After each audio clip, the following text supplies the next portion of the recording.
The hospital doors opened and closed in a rhythm Thomas had memorized without ever crossing the threshold. 7 years of walking past, 7 years of stopping at the edge of the parking lot where the asphalt met the grass, where the fluorescent lights from the entrance stretched their glow just far enough to touch his boots, but not far enough to pull him inside. He stood there now, 53 years old, wearing a jacket too heavy for the September evening, his hands buried in pockets that had worn thin from being clenched too many times. The VA Medical Center rose before him like a wall made of glass and brick and memory, each window a square of yellow light that reminded him of promises he'd broken, faces he couldn't save, and a version of himself he'd left behind on a gurney in the emergency room. The automatic doors slid open again, releasing a burst of sanitized air and the distant beep of monitors. Thomas took half a step forward, his right boot scraped against the concrete. Then he stopped, the familiar weight settling into his chest like stones in a river, heavy and immovable.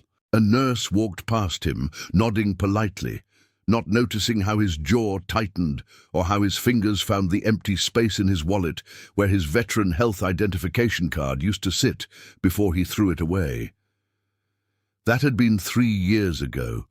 He'd stood in this same spot, pulled the card from his wallet and dropped it into the trash bin near the bus stop.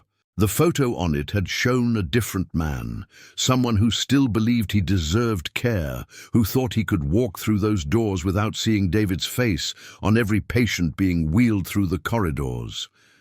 Thomas turned away from the entrance, his breath coming shallow and quick. He'd driven 40 minutes to get here, sat in his truck for another 20, walked to this spot, and once again he couldn't do it. The appointment confirmation sat in his glove compartment, printed on paper that was now crumpled from being folded and unfolded too many times. His doctor had been calling for 6 months. The pain in his back had gotten worse, shooting down his left leg whenever he stood for too long. He needed treatment. He knew that. But knowing and doing were separated by a distance he couldn't measure, only feel. He moved toward the bench near the entrance, the one positioned under a tree whose leaves were just beginning to turn orange. This had become his ritual. Come to the hospital, try to go inside, fail, sit on this bench until the shame felt manageable enough to drive home. He'd done it 12 times this year alone. The evening air carried the scent of cut grass and exhaust from the nearby highway. Thomas sat down, his back immediately protesting the hard wood of the bench, and he leaned forward, elbows on his knees, studying the cracks in the sidewalk as if they held answers he desperately needed. "You dropped something." The voice was small and clear, belonging to someone who hadn't learned yet to be afraid of strangers.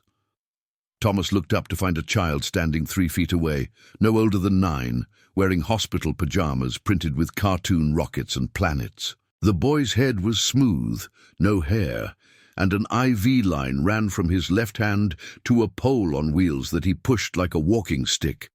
His eyes were too bright, too aware, the kind of awareness that came from spending too much time in rooms where adults whispered and tried to smile through their worry. In the boy's right hand was a card. Not just any card.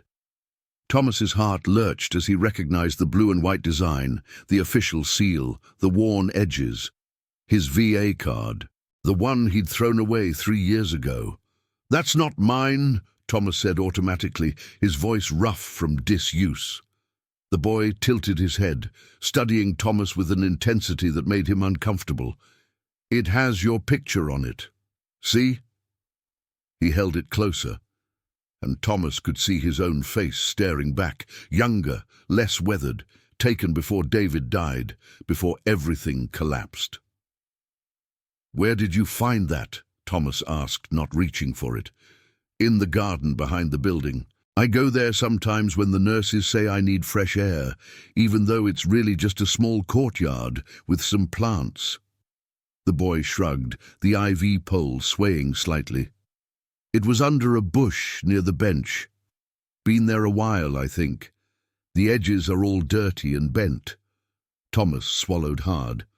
"The trash bin near the bus stop. Someone must have picked through it. Or maybe the card had blown out, ended up in that courtyard through some path he hadn't considered. He'd tried to erase himself from this place, and here it was, returning to him through the hands of a child who had no idea what he was carrying. "You can keep it," Thomas said, leaning back against the bench, creating distance. "Why would I keep someone else's ID?" The boy stepped closer, lowering himself onto the bench beside Thomas, with the careful movements of someone whose body hurt more than they let on. "My name's Marcus. I've been here 43 days. I count them because my mum says knowing how long you've been somewhere helps you remember you won't be there forever." Thomas didn't respond immediately. He could feel Marcus watching him, this small presence radiating a kind of fearless curiosity that people only possessed before life taught them to look away from pain. "You're a veteran," Marcus continued, looking at the card again. "My grandpa was in the Navy. He has one of these too. He comes here sometimes for his appointments. He always checks in at the front desk with it." Marcus traced the emblem on the card with his thumb. "He says it's important, says it's proof that someone remembers what he did, that he's still connected to something bigger than himself." The words landed like punches. Connected. Thomas hadn't felt connected to anything in so long that the concept seemed foreign, something that belonged to other people who deserved it more. "How old are you?" Thomas asked, deflecting. 9, almost 10.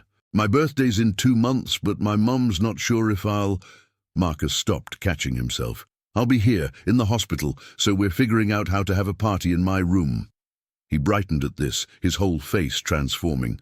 "The nurses said they'd make a cake, and I can invite 3 friends. Only 3 because the room's small, but that's okay because I really only have 2 good friends anyway, so there's room for 1 more if I make a new one." Thomas felt something crack in his chest, a fissure in the wall he'd built. This child, sitting beside him with an IV in his hand and no hair on his head. Planning a birthday party he wasn't sure he'd see. Talking about it with the kind of hope that should have been impossible. "You should give that back," Marcus said, holding out the card again. "You'll need it. For appointments and stuff." "I don't go to appointments." Why not?" The question was so simple, so direct, that Thomas didn't have a practiced answer for it. He'd spent years avoiding conversations about the hospital, about why he didn't seek treatment, about the pain that was now constant and the nightmares that still woke him up most nights. "Because I can't walk through those doors," Thomas said finally, the truth escaping before he could stop it. Marcus looked from Thomas to the hospital entrance and back again. "But you walked all the way here." "The parking lot's pretty far. I saw you from my window.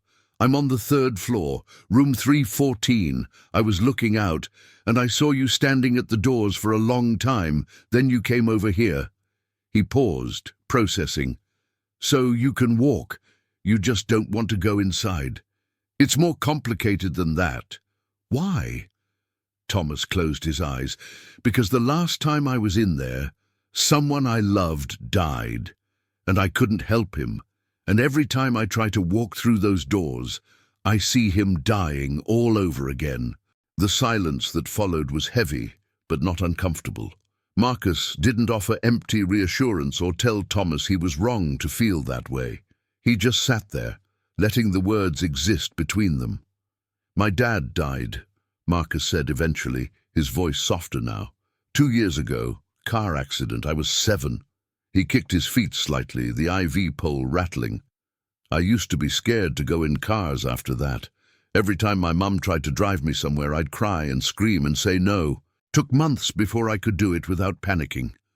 Thomas opened his eyes, looking at this small person who'd already carried more weight than most adults. "What changed?" Thomas asked. Marcus shrugged. "Nothing, really. I just got sick, and I needed to come to the hospital, and there wasn't another way to get here, so I had to get in the car. Mom held my hand the whole time. I still hated it, but I did it anyway." He looked up at Thomas. "I still hate it, actually. Every time." But I do it because I have to." The simplicity of it struck Thomas like a hammer. This child had faced his fear not because he'd overcome it, but because the alternative was worse. Because staying frozen meant giving up on treatment, on hope, on the possibility of that 10th birthday party. "Your grandpa," Thomas said, "the Navy veteran. Does he like coming here?" Marcus laughed, a sound too big for his small frame. "No way. He complains the whole time. Says the coffee's terrible and the parking's worse. But he comes because if he doesn't, things get worse, and then he can't do the stuff he loves, like fishing with me." Marcus shifted on the bench, wincing slightly. "He told me once that courage isn't about not being scared. It's about being scared and showing up anyway." Thomas felt tears burning behind his eyes. He'd worn a uniform, served his country, deployed to places where the air smelled like dust and fear, and he'd done it because he believed in something larger than himself. But he'd forgotten, somewhere along the way, that courage wasn't just for combat zones. It was for hospital waiting rooms and ordinary Tuesdays when your body hurt and your mind screamed at you to run, but you stayed anyway. "What's his name?" Marcus asked. "The person who died." "David." Thomas's voice cracked on the name. "His name was David. We served together. He was my best friend. More than that, really. He was the guy who made me laugh when everything was terrible, who checked on me when I was too stubborn to check on myself." Thomas paused, the memories flooding back. "We came home, made it through the deployment. Then 3 months later he collapsed in his apartment. Heart attack. They brought him here. I sat in that waiting room for 6 hours while they worked on him. When the doctor finally came out, she said they'd done everything they could, but it wasn't enough." "I'm sorry," Marcus said, and the way he said it, Thomas believed he truly was. "I blame myself. I should have noticed he wasn't doing well, should have checked on him more. We were supposed to have dinner that night, and I cancelled because I was tired. Maybe if I'd been there when it happened." Thomas shook his head. "I walked out of this hospital that day and swore I'd never come back. Felt like I didn't deserve the care they offer, not when David couldn't get it anymore." Marcus was quiet for a long moment. Then he held up the card again, his small fingers gripping it carefully. "This says you're still a veteran. That doesn't go away just because you're sad, right?" Thomas looked at the card, at his own face frozen in time, at the official markings that confirmed his service, his eligibility, his place in a system designed to care for people like him. "No," Thomas admitted. "It doesn't go away." "Then maybe David would want you to use it. My dad would want me to ride in cars. I know because before he died, he always told me to be brave, to not let fear keep me from living." Marcus extended the card further. "I think your friend would probably tell you the same thing." Thomas reached out slowly, his hand trembling as he took the card. The plastic was scratched and dirty, weathered from years under a bush, but the photo and the information were still legible. He traced his thumb over the emblem, the same way Marcus had, feeling the raised edges. "I have to go back inside," Marcus said, standing carefully. "It's almost time for my meds, and the nurses get worried if I'm gone too long." He positioned his IV pole, preparing to roll it back toward the entrance. "Will you still be here tomorrow? I could come out and sit with you again if you want. It gets kind of boring in my room." Thomas looked from the card to this remarkable child who'd somehow found him at his lowest point and offered him something more valuable than he'd realized he needed. "No," Thomas said, standing up. His back protested, pain shooting through his left leg, but he steadied himself. "I won't be here tomorrow, because I'm going to walk through those doors right now." Marcus's face lit up with a smile that could have powered the entire hospital. "Really? Really?" Thomas pocketed the card, feeling its weight settle against his chest, right over his heart. "But I might need someone to walk with me. Just to the front desk. Would you do that?" "Yeah," Marcus said immediately, already turning toward the entrance. "I can do that." They walked together, Thomas matching his pace to Marcus's careful steps, the boy pushing his IV pole while chattering about the nurses he liked best, and the terrible cafeteria food, and the therapy dog that visited on Wednesdays. Thomas listened, grateful for the distraction, for the sound of life and hope coming from someone who had every reason to give up, but chose not to. The automatic doors opened as they approached. Thomas's breath caught, his legs momentarily frozen, but Marcus kept walking, glancing back with an encouraging nod, and Thomas found himself moving forward. One step, then another. The sanitized air hit him, the familiar smell of disinfectant and industrial soap, and with it came a flood of memories. Sitting in the waiting room, the doctor's face when she delivered the news, David's mother collapsing in his arms, the sound of his own voice saying, "I'm sorry," over and over again, until the words lost meaning. But there were other memories too, ones he'd forgotten. David laughing at a terrible joke. David teaching him to play chess in the barracks. David's hand on his shoulder during the funeral for a mutual friend, steady and warm and present. David wouldn't have wanted this, Thomas realized with sudden clarity. Wouldn't have wanted him to disappear, to punish himself, to let pain go untreated because of misplaced guilt. "See," Marcus said as they crossed the threshold. "You did it." The lobby spread out before them, familiar and foreign at once. The front desk, where staff checked patients in.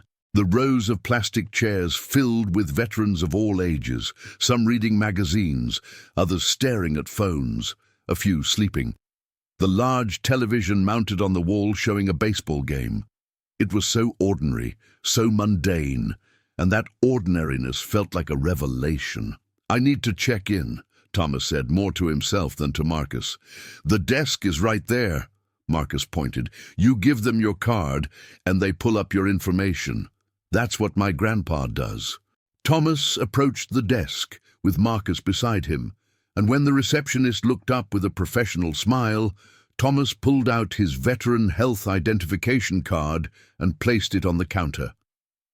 "I'm Thomas Mitchell," he said, his voice steady despite the tremor in his hands. "I had an appointment 3 weeks ago that I missed. I'm not sure if there's a way to reschedule or if I need to make a new one, but I need to be seen for chronic back pain." The receptionist took the card, her fingers flying across the keyboard. "Let me pull up your file, Mr. Mitchell." She glanced at the card again, noting its condition but saying nothing. "I see you're enrolled for VA healthcare. When was your last appointment with us?" 7 years ago." Her expression softened with understanding, the kind that suggested she'd seen this before. Veterans who'd stayed away for years before finding the courage to return. "That's okay. We're glad you're here now. Let me see what I can do." She typed for another minute. "I can get you in with Dr. Ramirez next Tuesday at 9 in the morning. He specializes in chronic pain management for veterans. Would that work for you?" Tuesday. 5 days away. 5 days to change his mind, to talk himself out of it, to disappear again. But Marcus was watching him with those bright, knowing eyes, and Thomas thought about the boy's words. Courage isn't about not being scared. "Yes," Thomas said, "Tuesday at 9 works." Perfect." The receptionist handed back his card along with an appointment reminder printed on a small slip of paper.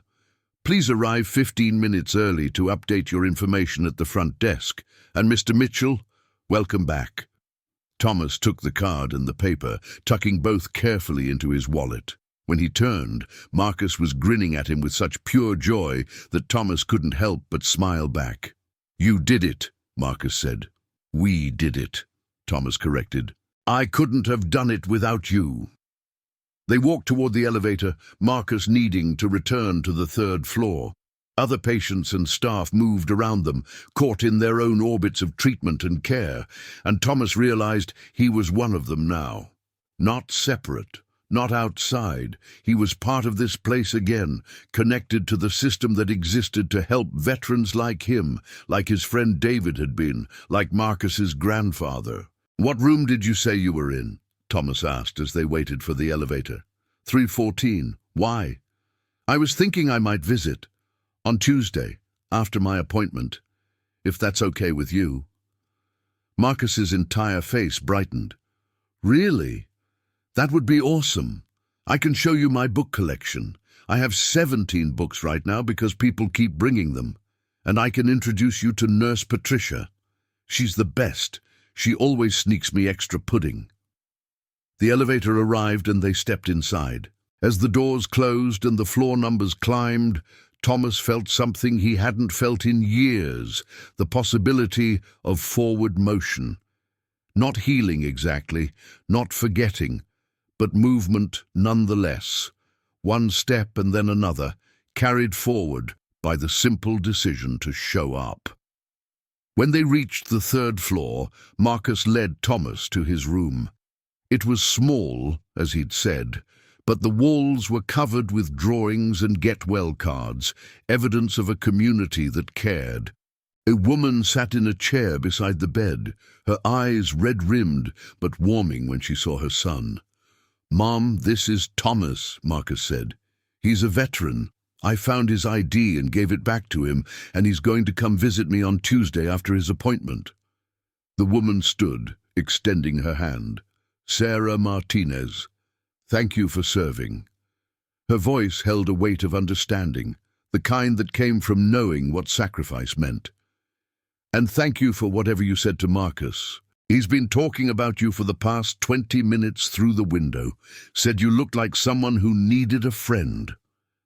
Thomas shook her hand, humbled. "Your son is remarkable. He helped me more than he knows." "He does that," Sarah said softly, pride evident in every word.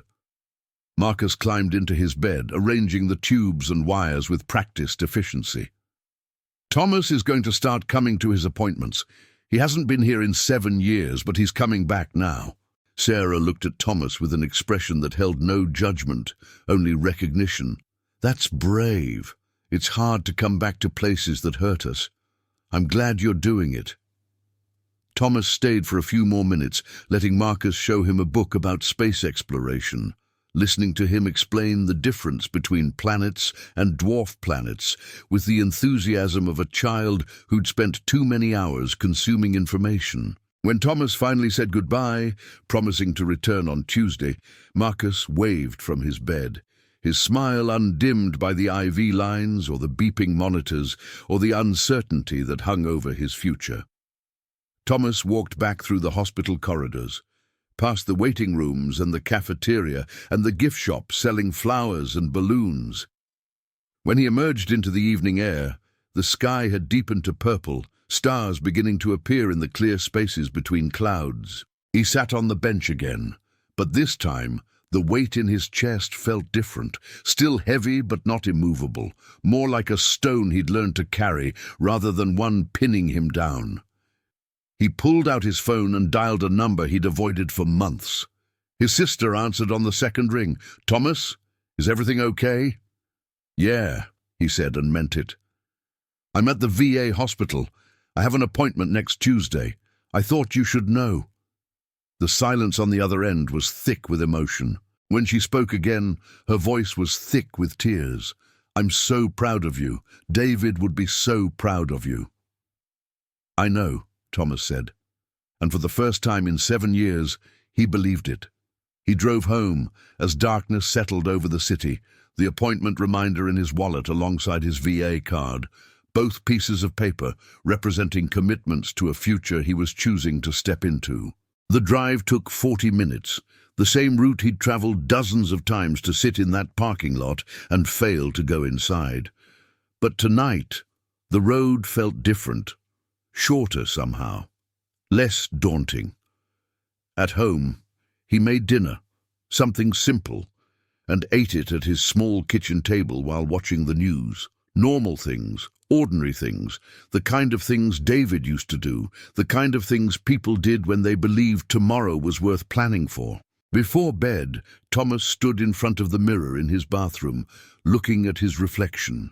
Grey hair, lines around his eyes, a body that had carried him through 43 years, through deployments and loss and grief that should have broken him. He pulled out his VA card one more time, comparing the photo to the man staring back at him now. Different, yes, older, weathered, but the same person underneath, still worthy of care, still deserving of the treatment his service had earned him. "I'm going back," he said to his reflection, to David's memory, to the part of himself he'd tried to abandon. "I'm going to show up." The days before Tuesday passed slowly. Thomas cleaned his apartment, threw away expired food, organized papers he'd been ignoring for months. He called the VA benefits line to verify his enrollment status and was relieved to learn everything was still active. He'd been eligible all along, even during the years he'd stayed away. The system had been there, waiting for him to return. On Monday evening he drove back to the hospital, not to go inside, but to sit on the bench and practice. He watched people enter and exit, noticed how ordinary it all was. A young veteran with a prosthetic leg walking confidently through the doors. An elderly man in a wheelchair being pushed by his daughter. A woman in scrubs laughing into her phone as she headed to her car. Life continuing in all its messy, beautiful complexity. He looked up at the third floor, counting windows until he found what might be Marcus's room. The light was on, a square of yellow against the darkening sky. Thomas wondered if the boy was reading one of his 17 books, or if he was sleeping, or if he was looking out the window, the way he'd been the night they met. Tuesday morning arrived with rain, steady and grey. Thomas dressed carefully, choosing clean jeans and a button-up shirt, wanting to present himself as someone worth investing time in. He left his apartment 30 minutes earlier than necessary, unwilling to risk being late, and arrived at the hospital with 20 minutes to spare. The parking lot was busier than it had been on Friday evening. Thomas found a spot near the back and sat in his truck, watching the rain streak down the windshield. His hands were steady on the steering wheel. His breathing was calm. The appointment reminder sat on the passenger seat beside him. At 8:40, he grabbed the paper, pocketed his keys, and walked through the rain toward the entrance. The automatic doors opened without hesitation. The lobby welcomed him back. At the front desk, a different receptionist took his card, scanned it, and asked him to verify his address and phone number. "Dr. Ramirez is running about 10 minutes behind," she said. "You can have a seat, and we'll call your name when he's ready." Thomas sat in the waiting area, surrounded by other veterans. Some were younger than him, others older. All of them here because they'd made the decision to show up, to accept the care they'd earned. He wasn't special, he wasn't unique, he was just one person in a system designed to help, finally choosing to let it. "Thomas Mitchell." He stood at the sound of his name, following a nurse through a door and down a corridor painted in calming shades of blue and grey. She led him to an exam room, took his vital signs, and asked preliminary questions about his pain. When she left, promising the doctor would be in shortly, Thomas sat on the exam table and looked around the room. Medical diagrams on the walls, a computer monitor, a box of gloves. Ordinary objects in an ordinary room, nothing threatening, nothing to fear. Dr. Ramirez knocked once before entering, a man in his mid-50s with kind eyes and a firm handshake. "Mr. Mitchell, I'm glad you're here. I've reviewed your file. It's been quite a while since your last visit." 7 years, Thomas confirmed. "Well, you're here now, and that's what matters." The doctor sat on a rolling stool, giving Thomas his full attention. "Tell me about your pain. Where is it? When did it start? What makes it better or worse?" Thomas explained, and as he talked, something shifted. He wasn't just describing symptoms. He was acknowledging that his body needed help, that seeking treatment wasn't weakness, it was wisdom. Dr. Ramirez listened carefully, asked follow-up questions, and then conducted a physical exam that revealed the extent of the damage Thomas had been ignoring. "You've got significant nerve compression," the doctor said finally. "We're going to start with physical therapy, some anti-inflammatory medication, and I want to get an MRI to see exactly what we're dealing with. Depending on what that shows, we might be looking at other interventions." Other interventions. Medical language for possibilities, for paths forward, for treatment options that existed because Thomas had finally walked through the doors. "Okay," Thomas said. "What do I need to do?" They scheduled the MRI for the following week. Dr. Ramirez prescribed medication and wrote a referral for physical therapy. When Thomas left the exam room 40 minutes later, he held a folder full of papers, instructions, appointment reminders, and for the first time in years, a sense of purpose that extended beyond just getting through each day. He stopped at the hospital cafeteria and bought 2 pudding cups, then took the elevator to the 3rd floor. Room 314 was easy to find. He knocked gently, and Sarah's voice called out for him to enter. Marcus was sitting up in bed, a book open in his lap, and his face split into an enormous smile when he saw Thomas. "You came? I told Mom you would, but I wasn't totally sure. Sometimes adults say they're going to do things, and then they don't." "I'm here," Thomas said, holding up the pudding cups. "I brought dessert." "Nice," Marcus said, accepting one of the cups. "Did you have your appointment?" "I did. Got all scheduled for more tests and therapy. They're going to help with my back. See? I told you it would be good." Marcus peeled back the lid on his pudding, licking it clean before digging in with his spoon. "You're going to keep coming back, right? For your appointments?" "Yeah," Thomas said, settling into the chair beside the bed. "I'm going to keep coming back." Deal. They spent an hour together, Marcus reading aloud from his spacebook, explaining theories about black holes and distant galaxies, with the passion of someone who'd never stopped wondering about the universe despite everything his small body was enduring. Thomas listened, asked questions, and marveled at the resilience of this child who'd found his ID in a garden and decided it needed to be returned. When Thomas finally stood to leave, Marcus closed his book and looked at him seriously. "Thomas, can I ask you something?" "Of course. Are you glad I found your card?" Thomas felt tears prick his eyes. "Yes. I'm more grateful than I can explain. You gave me something I'd lost, Marcus. Not just the card, but the courage to use it." "Good," Marcus said, satisfied, "because I think you're going to be okay, and I think your friend David would think so too." Thomas nodded, not trusting his voice. He ruffled Marcus's smooth head gently, said goodbye to Sarah, and walked out of the room with his heart somehow lighter and heavier at the same time.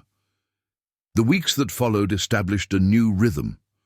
Thomas attended his MRI appointment, met with his physical therapist twice a week, took his medication as prescribed, and saw Dr. Ramirez monthly to track his progress. The pain in his back didn't disappear immediately, but it became manageable, and more importantly, he'd stopped ignoring it. He visited Marcus every Tuesday after his physical therapy sessions. Some weeks Marcus felt good, chatty, and energetic. Other weeks he was tired, the treatment taking its toll, but he always perked up when Thomas arrived.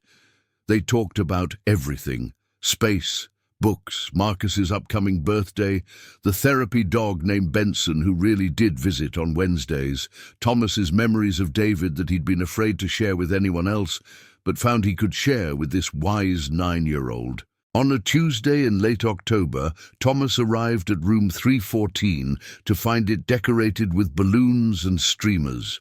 A small group had gathered: Sarah, 2 of Marcus's friends from school, Nurse Patricia with a homemade cake, and a few other staff members who'd grown to love the boy in 314, who always had a smile, despite everything. "You came!" Marcus shouted when Thomas entered, his face flushed with joy. Of course I came. It's your 10th birthday. I wouldn't miss it. They sang happy birthday, ate cake that was surprisingly good, and Marcus opened presents with the enthusiasm of a child who understood the preciousness of moments like these. When he unwrapped Thomas's gift, a telescope, small enough for a hospital room, but powerful enough to see the moon's craters, tears streamed down his face. "This is the best present ever," Marcus whispered, hugging Thomas tightly. "Thank you."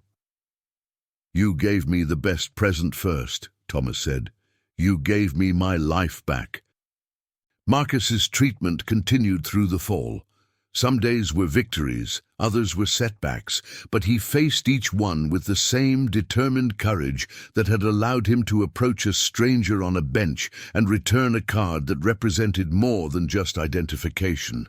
Thomas's back improved slowly. The physical therapy was working, the medication helping, and Dr. Ramirez was pleased with his progress. But more than the physical healing, Thomas found himself rebuilding connections he'd severed. He called his sister more often. He attended a support group for veterans at the VA. He started volunteering once a week in the hospital garden, maintaining the courtyard where Marcus had found his card, making sure it was a peaceful space for patients who needed fresh air and a moment away from their rooms. One afternoon in December, while Thomas was pulling weeds near the bench where Marcus had found his ID, a veteran approached him. The man was young, mid-20s, walking with a pronounced limp and carrying the weight of something invisible but heavy. "Excuse me," the young man said. "Is this the garden?" "It is," Thomas replied, standing and brushing dirt from his knees. "I'm Thomas. I volunteer here on Wednesdays." "I'm Jake." He looked around the small courtyard, at the plants Thomas had been tending at the bench. "My therapist said I should come out here sometimes. She thinks fresh air will help. But honestly, I hate being in this hospital. I only come because I have to." Thomas studied the young man, seeing himself from months ago reflected in those haunted eyes. "I understand. I didn't come here for 7 years because I couldn't face it. Too many memories. Too much pain." Jake looked surprised. "What changed?" "A kid, a patient on the 3rd floor. He found something I'd lost and gave it back to me, and somehow that was enough to help me walk through the doors." Thomas gestured to the bench. "Sit with me for a minute?" They sat together, veteran and veteran, separated by age and experience, but connected by service and struggle. Thomas told his story. David's death, the years of avoidance, Marcus finding his card, the decision to finally accept help. Jake listened, his shoulders gradually relaxing, some of the tension leaving his face. "Do you think it gets easier?" Jake asked. "Being here, I mean. Accepting that you need help." "I think it gets more familiar," Thomas said honestly. "The fear doesn't disappear completely, but you learn to walk alongside it. And you realize you're not doing it alone. There are people here who understand, who want to help, who've been exactly where you are." He paused. "You served your country. You earned this care. There's no shame in using it." They sat in the winter afternoon sun, 2 veterans in a small garden designed to offer respite, and Thomas realized he'd become the person he'd needed months ago. Someone who'd been through it, who understood, who could offer not empty platitudes but honest testimony about what it meant to show up even when every instinct screamed to run. When Jake finally stood to leave, he shook Thomas's hand. "Thank you. I think I needed to hear that." "Any time. I'm here every Wednesday, and I'm in the building most Tuesdays for my appointments. Room 314 if you ever want to talk." After Jake left, Thomas returned to his weeding, but his mind was on Marcus. The boy's birthday had been a celebration, but in the weeks since, his condition had worsened. The treatments weren't working as well as the doctors had hoped. Sarah's face had grown more drawn, her smiles more forced. Marcus himself remained optimistic, still reading his space books, still using his telescope to look at the moon on clear nights, still finding joy in small moments. But Thomas could see the exhaustion, the way the light in Marcus's eyes sometimes dimmed. On a Tuesday in mid-December, Thomas arrived for his physical therapy session and then headed to the 3rd floor. But when he reached room 314, he found the door closed and Sarah sitting in the hallway, her face buried in her hands. Thomas's heart dropped. "Sarah?"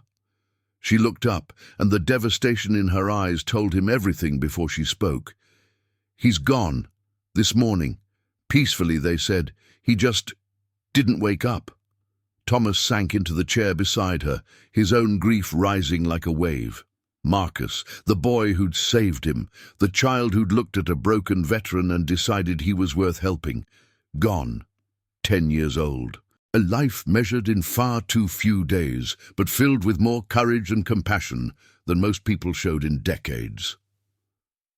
"I'm so sorry," Thomas said, the words inadequate.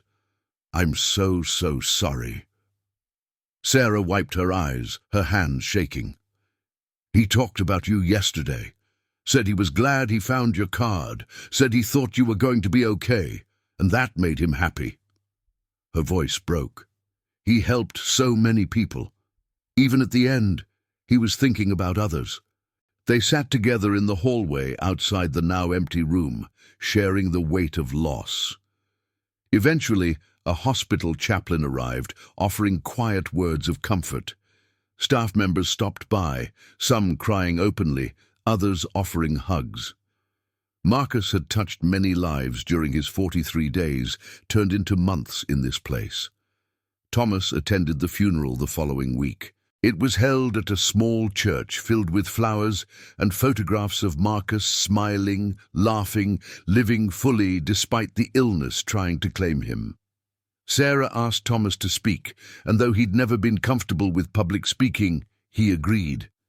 He stood at the podium, looking out at faces marked by grief, and shared the story of how Marcus had found his VA card and given it back, how that simple act had changed the trajectory of his life. Marcus had every reason to focus only on himself, Thomas said, his voice steady despite the tears. He was fighting for his life, but instead he saw a stranger who needed help, and he offered it without hesitation. He gave me back more than an ID card. He gave me back my identity as someone worthy of care, someone who still had a purpose. Thomas paused, collecting himself. "I'm standing here today because of Marcus. I'm getting treatment for my pain. I'm volunteering at the hospital. I'm showing up to my appointments. And it's all because a 9-year-old boy had the courage to approach a stranger on a bench and hand him a card that had been sitting under a bush for 3 years. He continued, sharing memories of their Tuesday visits, of Marcus's enthusiasm for space and books, of his kindness to everyone he met. When Thomas sat down, Sarah hugged him tightly, whispering, "Thank you," through her tears. After the funeral, Thomas returned to the hospital. He'd promised Jake he'd be there on Wednesday, and he intended to keep that promise. The garden was quiet, the December air cold but not harsh. Thomas worked on the plants, preparing them for winter, and when Jake arrived looking lost and uncertain, Thomas made space on the bench. "A friend of mine died," Thomas said without preamble. "A patient here. He was 10 years old. Bravest person I've ever met." Jake sat down slowly. "I'm sorry." "Me too." Thomas pulled out Marcus's photograph, one Sarah had given him, showing the boy smiling with his telescope. "He's the one who found my card, the one I told you about. He saved my life by giving it back to me, and now he's gone, and I'm trying to figure out what to do with that." They sat in silence, two men carrying different losses, but understanding the shape of grief. Finally, Jake spoke. "I think you honor him by doing what you're doing, showing up, helping other people, being the person he believed you could be."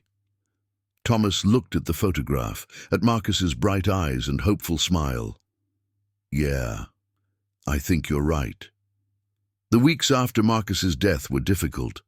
Thomas grieved openly, letting himself feel the pain rather than burying it the way he had with David. He talked to his therapist about it, shared memories with Sarah when she felt ready to talk, and continued his work in the garden with renewed purpose. He kept visiting room 314, even though it had been assigned to new patients. He'd stop by, introduce himself, and offer the same kindness Marcus had shown him. Some patients wanted company, others preferred to be alone, but Thomas kept showing up, kept offering what he could, kept honoring the boy who'd seen past his fear and recognized someone worth saving.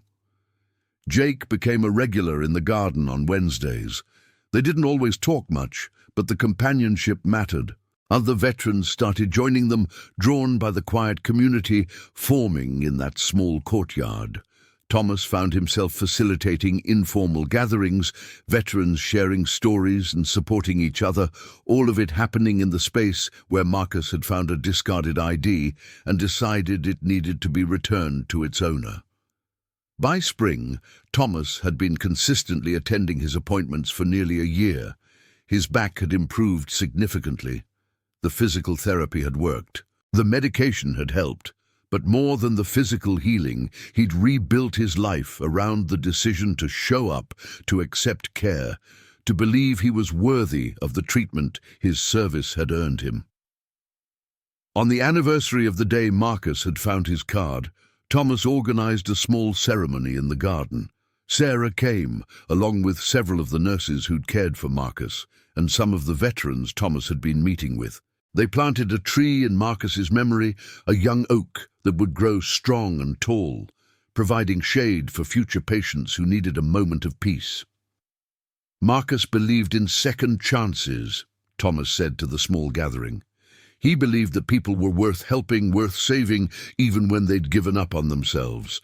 This tree is a reminder of that belief, a reminder that growth is possible, that healing takes time, and that sometimes the smallest acts of kindness can change the trajectory of a life. They stood in a circle around the newly planted tree, each person placing a hand on the trunk, offering their own silent prayers or memories.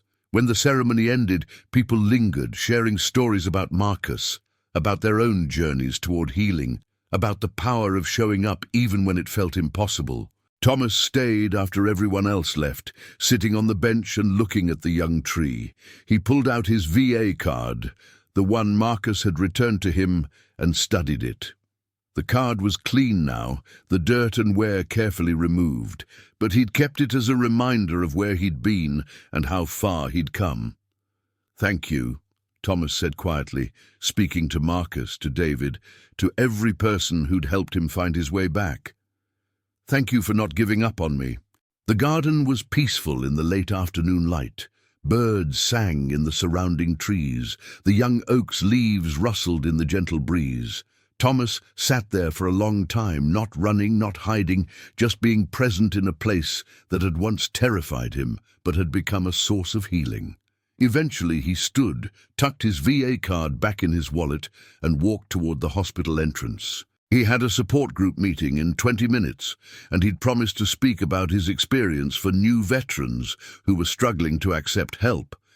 As he walked through the automatic doors, he felt no fear, only purpose. The lobby was busy with the usual activity. Veterans checking in for appointments, staff moving efficiently through their routines, the television playing the news, all of it ordinary, all of it normal. And Thomas was part of it now. Not separate, not outside. Connected. He took the stairs to the second floor where the support group met, his back no longer protesting the movement, and as he climbed, he thought about all the steps that had led him here.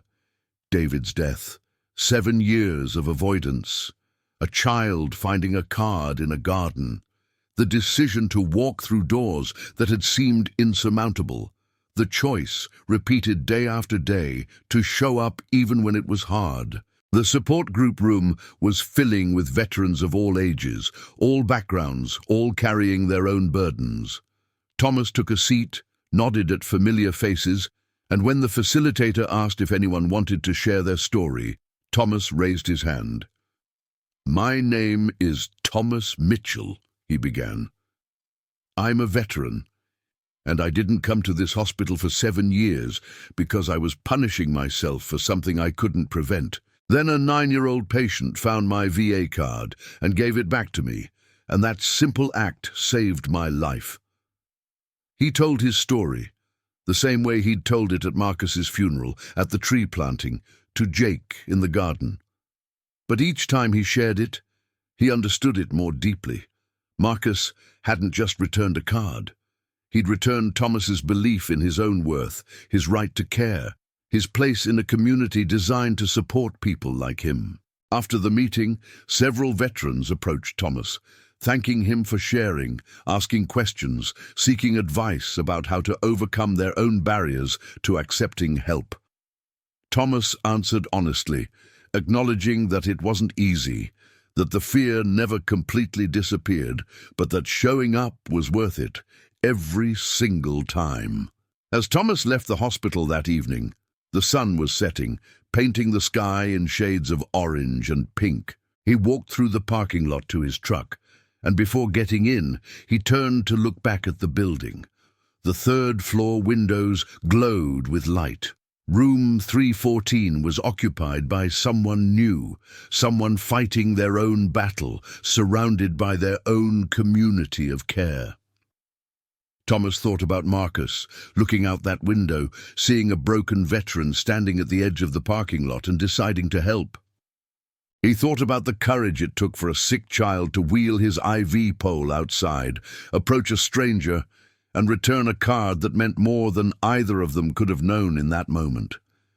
And he thought about what it meant to honor that gift, to show up, to help others, to build community in small gardens and support groups, to believe that healing was possible, that second chances existed, that the decision to walk through intimidating doors could change everything. Thomas got in his truck and drove home, the VA card in his wallet, Marcus's memory in his heart, and the knowledge that tomorrow he'd be back for his appointment, for his garden work, for the veterans who needed to hear that someone understood, that the fear was valid but didn't have to be permanent, that walking through those doors was possible even when it seemed impossible. Because a 10-year-old boy had shown him that courage wasn't about the absence of fear. It was about being scared and showing up anyway. It was about seeing someone who needed help and offering it without hesitation. It was about believing that people were worth saving, even when they'd given up on themselves. And if Thomas could honor Marcus's memory by living that truth, by showing up day after day, by helping others find their way back the same way Marcus had helped him, then the boy's brief life would echo forward in ways that mattered, in lives saved, in treatments accepted, in communities built, in veterans finding their way home. Thomas pulled into his parking spot at his apartment, turned off the engine, and sat for a moment in the gathering darkness. Tomorrow was Wednesday. He'd be at the hospital for his garden shift. Jake would probably show up. Maybe new veterans would join them. The oak tree would continue growing, its roots deepening, its branches reaching toward the sky. And Thomas would be there showing up because a child had believed he was worth saving, and Thomas had finally learned to believe it too. If this story touched you, if it reminded you that showing up matters even when it's hard, that second chances are real, and that the smallest acts of kindness can change everything, please subscribe to this channel. Share Marcus's story with someone who might need to hear it. Let's build a community that honors courage in all its forms. The courage of veterans seeking help, the courage of children facing impossible odds, and the courage of anyone choosing to show up, even when every instinct says to run. Together, we can remind each other that we're worth saving, worth helping, and never truly alone.